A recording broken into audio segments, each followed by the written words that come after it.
Today we have the 2018 Fiat Swift Select 122. This vehicle has done just under 15,000 miles.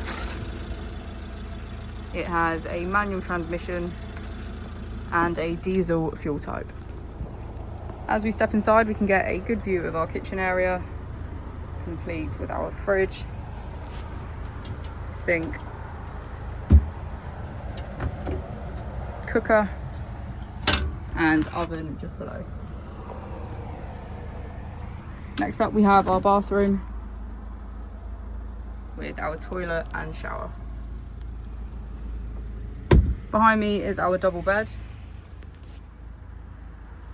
making this camper 2 berth, 2 belts.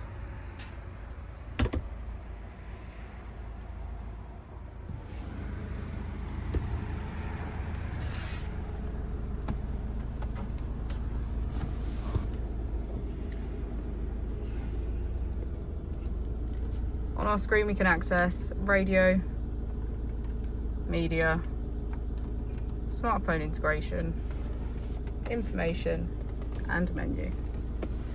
If we put the vehicle into reverse, we can hear that it comes with parking sensors.